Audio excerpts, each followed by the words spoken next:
she's stuck pretty good here. What's going on, guys? I know it's been a while since I've had a video uploaded to the channel. There haven't been really any car audio shows to go to, and I haven't really had any automotive projects worthy of shooting until recently. This one here is a little bit different. This is my 1970 Camaro that I got for my 15th birthday. I spent a lot of time at my parents' house, then I spent some time at my friend's body shop. I won't get into that. You'll see in the video. I just wanted to shoot a quick intro on it. Just letting you know that car audio videos are coming. I am just waiting for my lithium batteries to come into my Jeep and for some audio shows to get into full swing once the situation that we have going on slows down. I didn't show this in the actual video footage, but I did want to show it to you guys real quick. I have found all the paperwork. This was a one-owner car when I got it for my 15th birthday. It originally came from Pierce Chevrolet in Pawtucket, Rhode Island. Hope Minot was the original owner. She purchased it June 20th of 1970. So it has the original warranty, owner protection plan, the original owner's manual, have the original consumer information, my old driver's license that's expired now. So you can see the Allstate policy and stuff like that. I have all the registrations all the way from 1970 until I had it on the road. You can see the most recent one here was 96. So, same address and stuff like that. So you can, 92, Hope Minot, she owned it all the way up through. So, it's amazing to see how the registrations change throughout the years. But anyways, I hope you guys enjoy the video. It's hopefully it's part of a series of videos that'll be involved in the car and bringing it back. But yeah, I don't want to give too much away. So video starts with me going to grab the car from my buddy's body shop, and we'll just leave it at that. Enjoy the video. Don't forget to subscribe. Thanks. All right, we got the trailer all hooked on here. Got the chains that come along. We're off to get the car.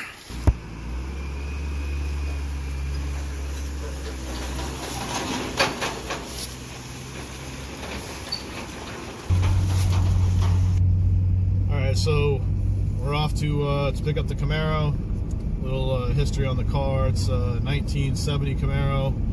I got it for my 15th birthday.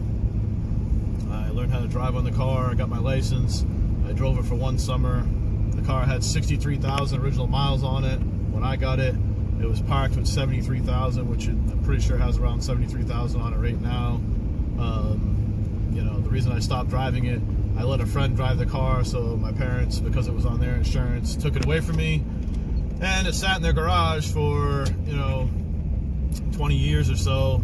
And then my parents said they were taking the garage down. So I had it towed over to my friend's body shop with intentions on having it restored there.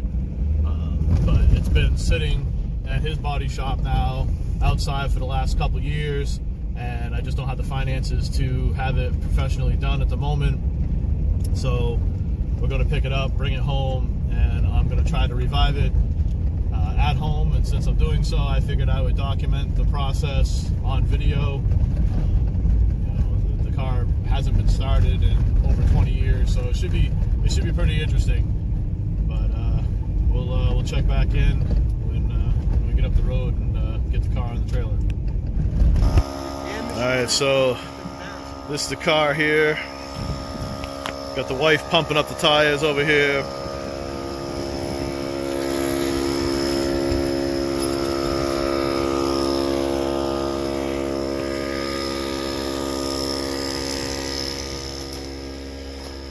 Been sitting outside for a couple years, but she's not bad. It's not too bad. There's definitely worse.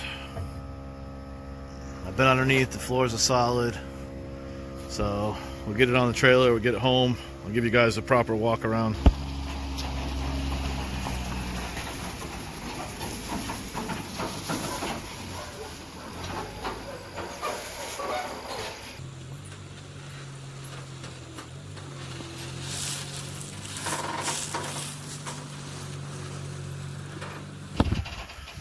All right, so we got it home, and we're gonna get it off my daughter's rig here.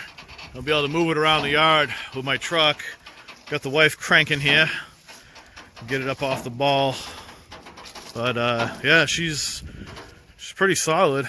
After all this time, you know, most of it's time spent in the garage at my parents' house, but it did spend the last couple years outside at my buddy's body shop. But I mean, it's not too horrible. Yeah, I mean, I've definitely seen a lot worse. She was a lot cleaner when it came out of my my parents' garage here, but I mean, the tank, it's not rotted or anything like that. We got a little bit of rot going on here. It'll probably get worse once start sandblasting. The paint took it hard. You know, but she's not too bad. You know, the other side got some issues. This is where I backed into a mailbox at 16, my friend's house. It had a vinyl top. We took that off. I have the valance piece there. You know, she's got some scrapes, but not a lot in the rot department. Right here is about the worst of it. So yeah, we'll get it situated, and I'll check back. It's a real shame about that back window. All this, it was nice, but you know, a couple years of leakage, and that's what happens. I thought we'd bring you along for this little journey, get her to her spot.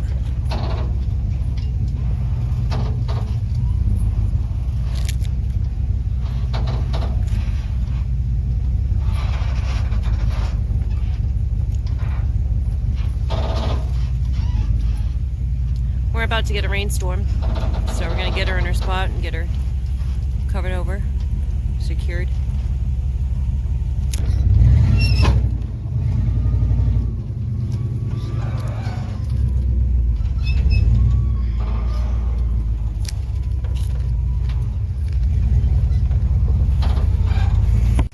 All right, we got the wife in the car here, going through the glove box. Summer seat, 1996. 1996. Pay no attention to that rolling machine. Oh God. Valley. Huh. Random. Oh my God. What is that? Oh my God, that's you. Holy shit. Oh my God. Oh wow. Yep, 96. Yep, old girlfriend must Yep. be. Oh Jesus. No one died. No one died. Dude, kind of look like Graham. A utility receipt. Yeah, so clearly it has not been on the road since 97. That was the last time the car ran, so we're gonna go ahead and get this off the trailer before it rains. But we're gonna go ahead and yeah, I'm so excited to have it home. Last fall we brought it home from the body shop. I decided to try to do a restoration on my own. You know, funding, it seems like it's a little more economical. The car is not that far gone that I think I should be able to get a lot of it done here. I'll give you guys a quick walk around. It's not the paint's obviously seen better days, but it's still pretty solid. This is the worst of it right here on this fender. That's the worst spot on the whole car.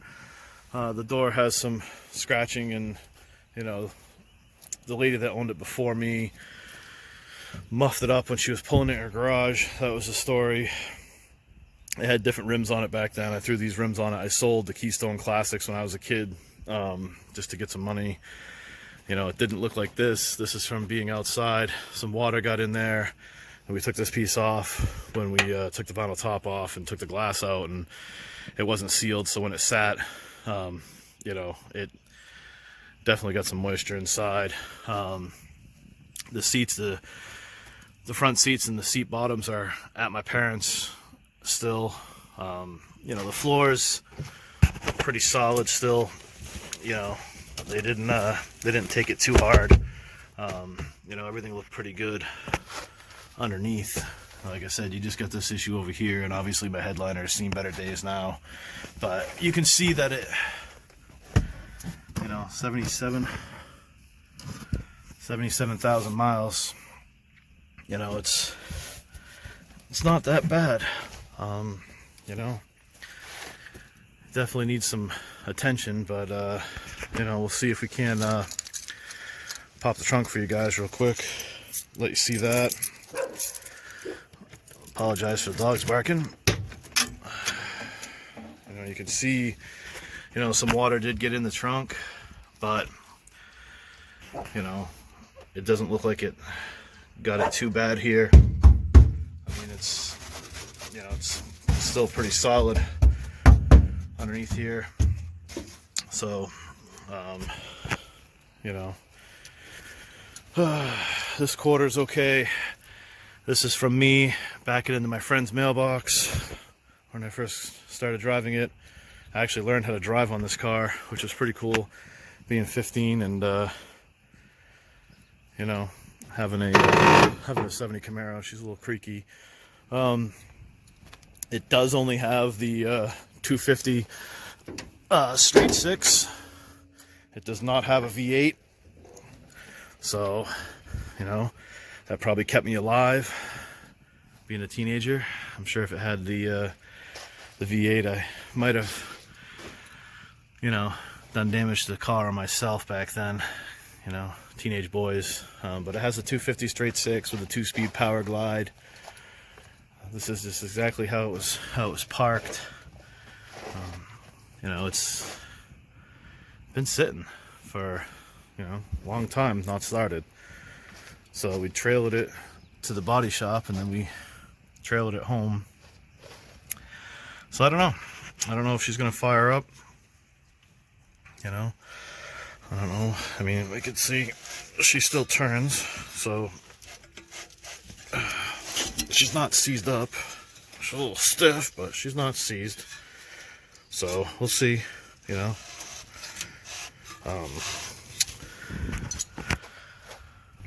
Try to get this thing started.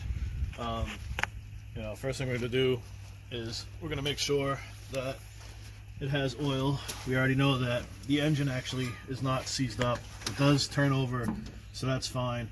I've rotated a couple times and didn't feel any interference. We got oil. It's not the cleanest, but it doesn't appear to be, you know, any kind of water in there or anything. Nothing that looks horribly bad. Coolant. Let's see what we got here. There's some in there, maybe a little less than half, so there's something in there. Alright. So that's good. Get this damn cap back on here.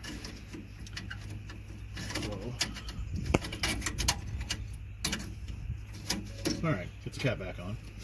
Alright. We'll go ahead and get underneath this air cleaner here. See how she's doing. She's awful crusty. No, we're gonna have to actually probably spray that and grab some pliers because she's on there. So we had to give it a little squirt, some PB Blaster here. I'll let it set for a few minutes here and then see if we can't get on here. Try to see if this guy will turn at all. With a little help from a friend. No, she is not wanting to turn. Yes, success. Alright. A little crusty.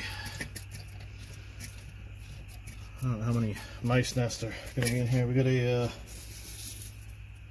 snake shedding over here and other random animal signs, so we'll see what's underneath the air cleaner cutout here. Okay, we don't want to lose that. Try not to get all this crap down in there. Well, got a lot of seeds and yeah, there's they've definitely been in here. They didn't chew the crap out of this, but there's definitely they've been in there. They've definitely been in there. So, alright, get the rest of this air cleaner off out of the way. So we'll get the air cleaner off here and we can actually see what's going on as far as carburetor and linkage. So that looks pretty stiff, so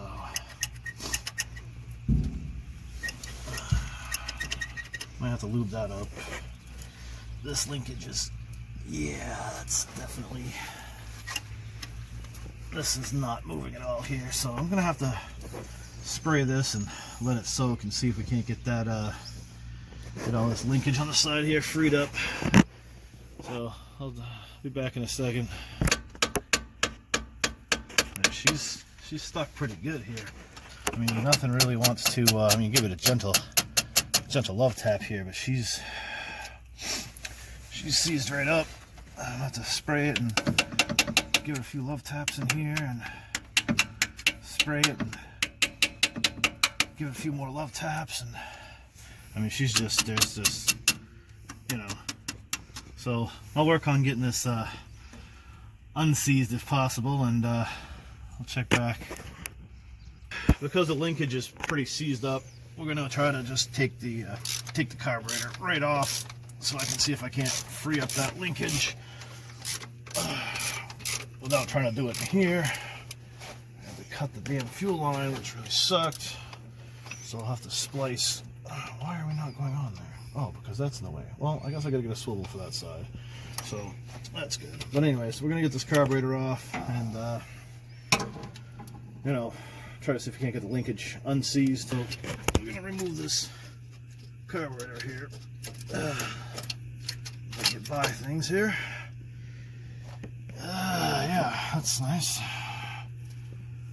So she's stuck and doesn't want to throttle. So I'll work on getting this unseized and see if we can't go from there. So today is a different day. Clearly I wasn't able to get the other carburetor, which is now soaking. I wasn't able to get the linkage freed up, so it's soaking in some off-road diesel because I want to borrow some parts off that one. I'm going to take this one here. That way there I can use the original middle section of the other one that has the correct numbers on it for this application. This one is a 30-70, but the other one's a 6-70, so it's the same year, but I was able to source this one. In the meantime, it's used, but seems like it's going to work, hopefully. If not, I have a rebuild kit, and between the two of them, I'll just make one good one. But the mission now is to scrape the old gasket off, new gasket on, vacuum up all that crap, get that carburetor bolted on, and you know, see if that allows us to proceed with the project here. So we'll go ahead and vacuum, get the stuff cleaned up.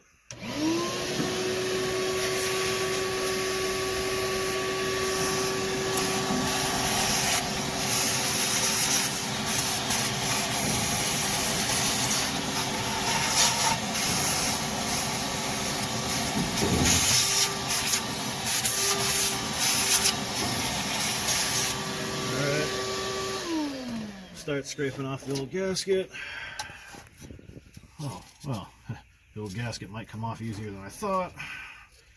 Maybe not. I thought I was going to get lucky for a second, but I guess we'll see how it goes. So far, so good. Alright, well, that wasn't actually that bad. So, I'll take a little bit of carb cleaner, wipe that area down, and hit that with the vacuum one more time.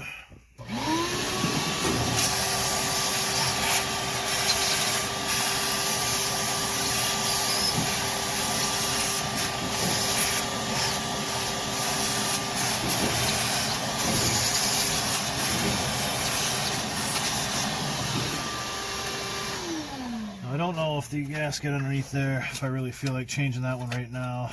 I might wait until she actually fires up. If I have any kind of vacuum leak down there, I mean, that gasket looks okay for the most part. I really don't know if I want to disturb that. We'll see. If need be, I will. But the object right now is just to see if she'll actually fire up, so I can tend to all that afterwards. So we'll set the new gasket here, and see if we can't get the carb installed. Yeah, I think I'm definitely going to leave that other gasket alone. We'll toss this gasket on here. Seems to line up okay. Before I put this on, I might just give it some carb cleaner, just to, you know, just for good measure. Get right in the eyes. That's good. That's good. Good stuff.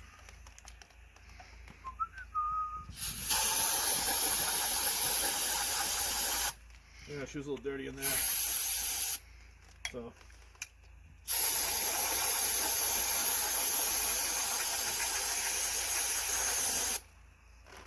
Yeah. So that'll work. So let's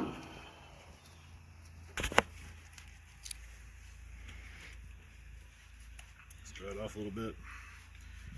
Get it mounted up.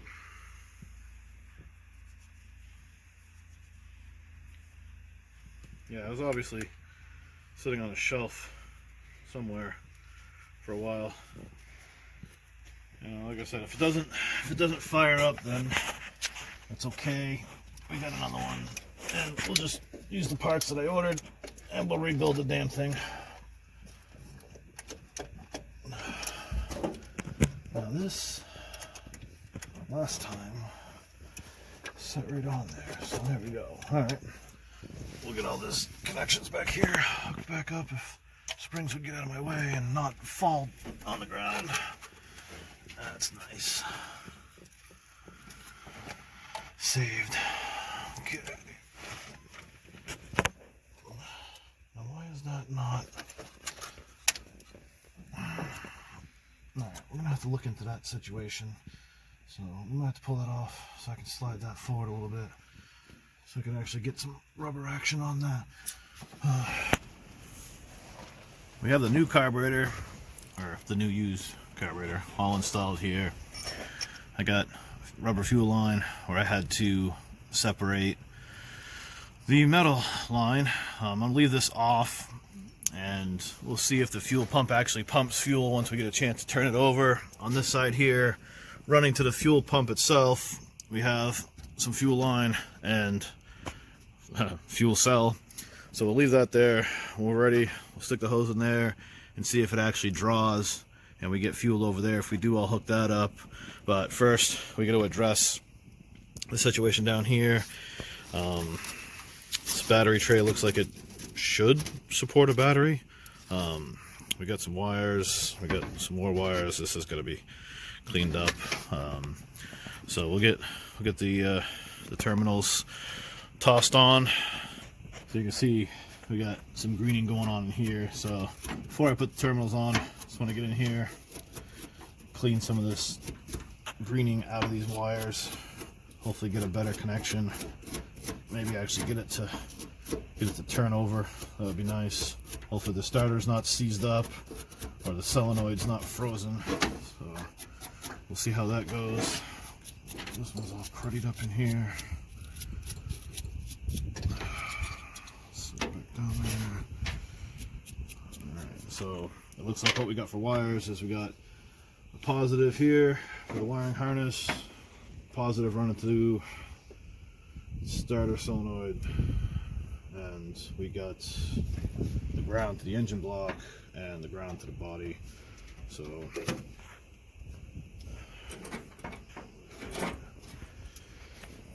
yeah, we'll use red for positive just because.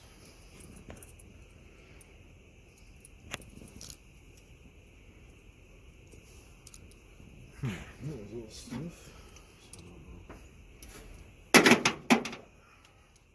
Turn on.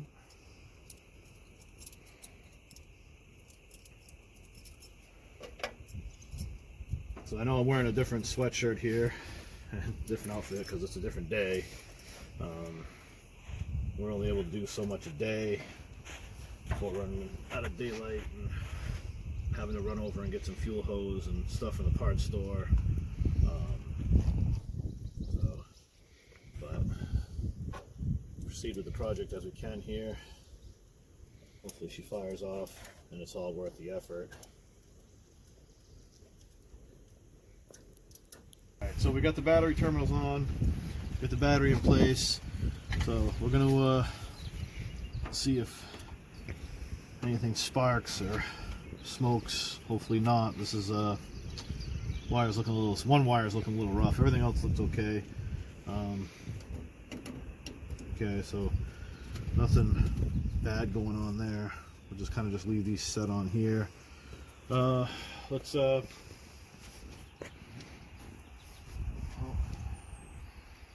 if we got anything going on. We'll open it up. We got a dome light, so that's good.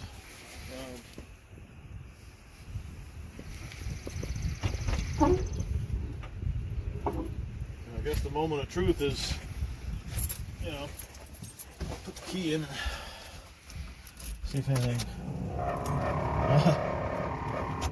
We got a fan, so that's cool.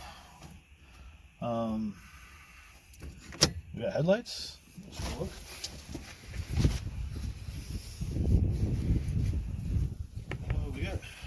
We got no tail lights.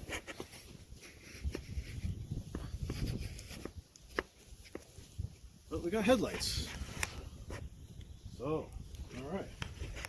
We got headlights. We got brake lights.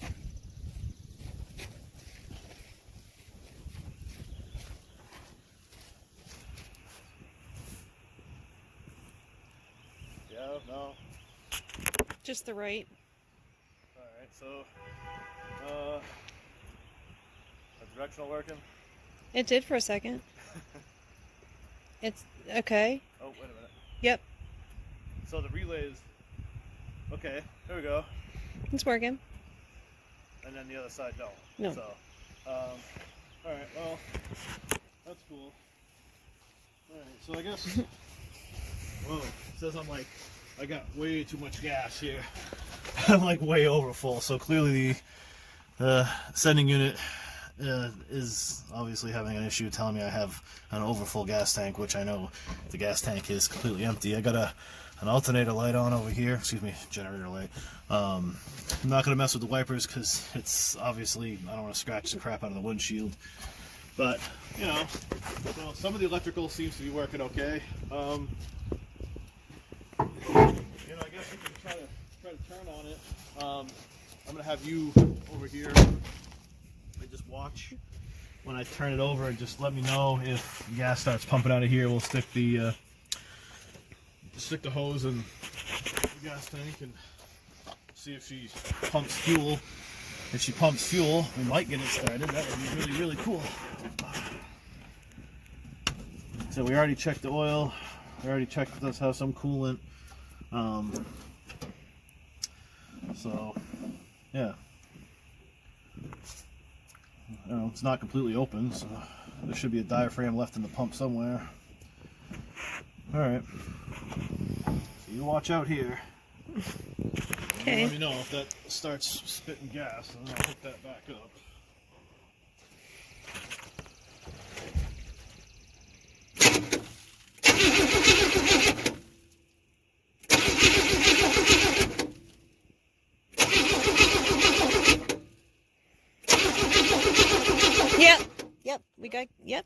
We got it. Okay, hey, fuel pump works. We got gas. So the fuel pump works. Alright, so we'll get that hooked up and yeah, we'll let that evaporate for a second off the exhaust manifold. And then I'll probably pause the video for a second and then we'll come back to you guys once I get everything hooked up. We'll see if it fires off. Okay, so the gas looks like it's evaporated enough for me. I don't think it's gonna start a fire or anything like that, so I guess we'll give it a little drink And let me open this choke a little bit here. That's probably good. Alright. Well, you keep an eye out here, and if anything catches on fire, yell. Okay. Alright. Like our friends over at Vice Grip Garage say, bring the thunder. Is that what he says? Bring it. Come on, girl. Come on, baby.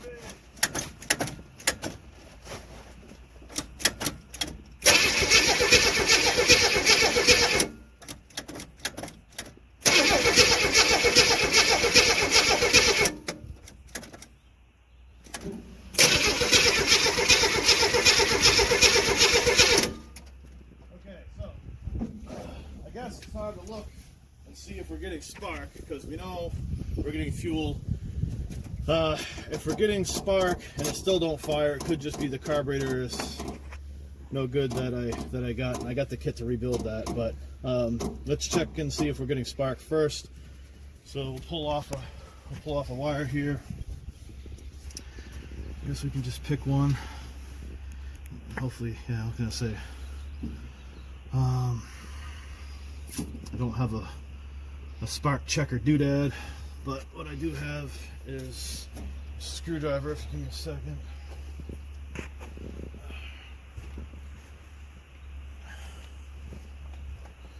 And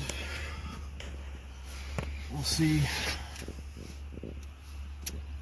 if she sparks. You should be able to watch that when I turn it over, unless you want to go. Oh, hold on, let me try to arrange this wire so it stays close to that. You should be able to see a spark jump. Alright, I'm going to turn it over. Let me know if you see a spark there. It might not be close enough. Hold on. It'd be nice to be able to sit this somewhere. Well, here, just hold the end of the hand. You ain't going to get zapped. So here, you videotape and hold that close, okay? And let me know if you see a spark jump across that gap. All right. If not, then we'll take the cap off and we'll check and see what's going on underneath the cap.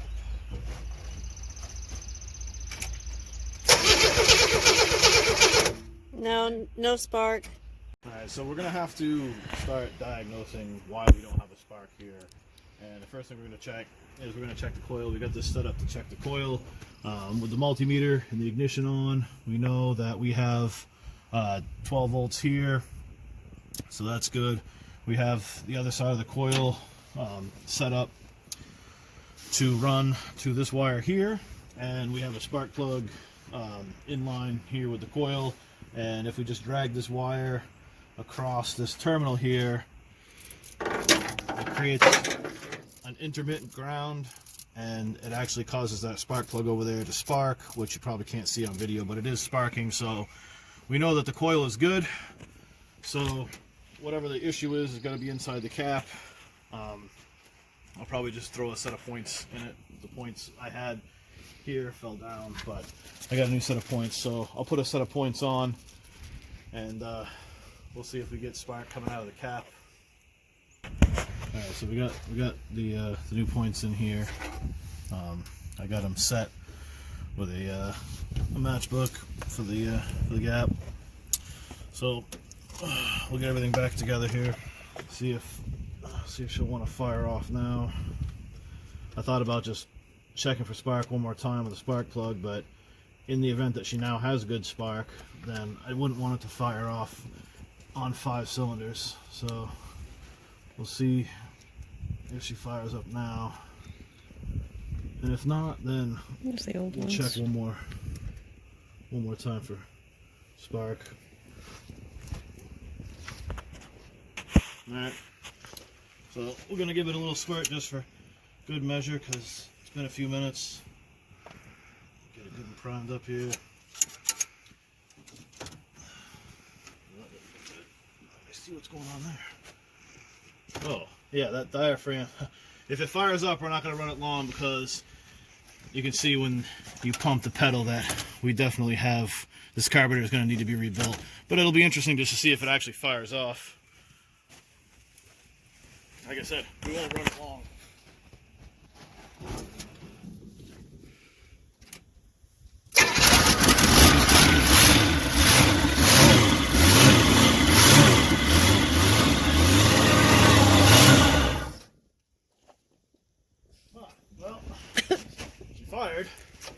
Was it spraying gas out of the carb? Not that I noticed. Was it She's leaking real definitely bad here, or? not that I noticed. She's No, definitely but she's definitely smoky. Well, clearly we're gonna have some kind of leakage going on here. If we don't see gas bleeding down the side of it, maybe we could let it idle up for a minute. She's obviously burning some stuff off, so probably just whatever debris is in there. But she fired, so yeah. I mean, you know, we can see if it idles. That'll be pretty interesting. I just don't know if there's acorns and mice nests and other things that would possibly want to catch on fire, big fire, but yeah, let's let me know if you see gas like pouring everywhere that looks like a hazard. Yeah, I'm over here now.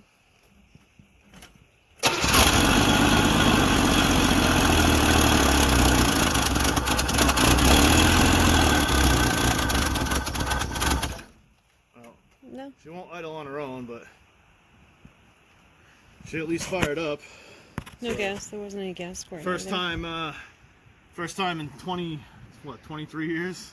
You know, it's been off the road since '97, so that's the first time in over 20 years that I've heard that run. So that's makes me pretty happy.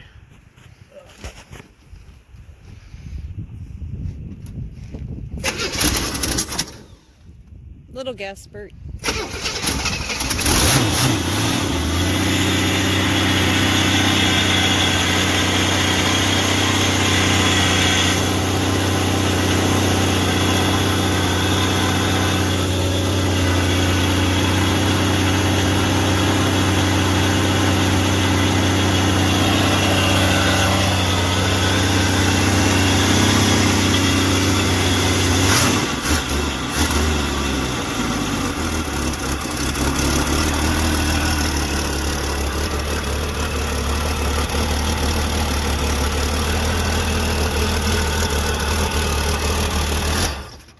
She'll run better once I rebuild that carb, but at least she fired. At least she fired off. I'll get the oil changed, get that carburetor rebuilt, and yeah, I'm pretty stoked. So let me know in the comments if you guys want to see the the progression. After I get it situated with that new carb. Sorry about the wind today. I'm sorry the video's so chopped up into different portions as well too. It was, try this. No, that's seized up. Run to get the parts for that. Had to order the carb. Got the wrong hose the other day.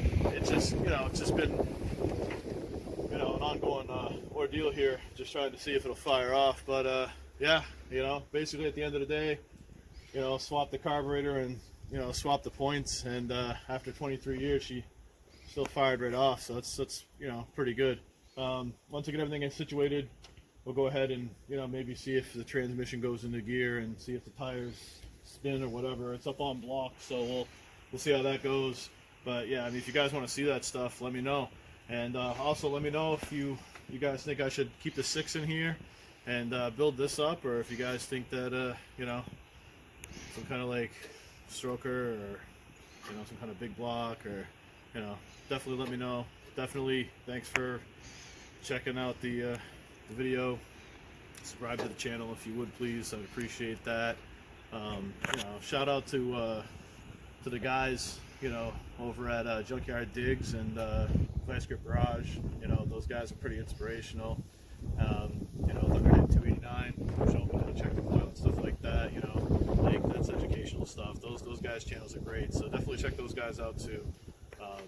I'll have more car audio stuff on the channel coming, so for you guys that are subscribed to see car audio stuff, that's definitely going to happen. I'm just waiting on my lithium batteries for the Jeep right now. I sold off my AGMs, but anyways, until next time, thanks.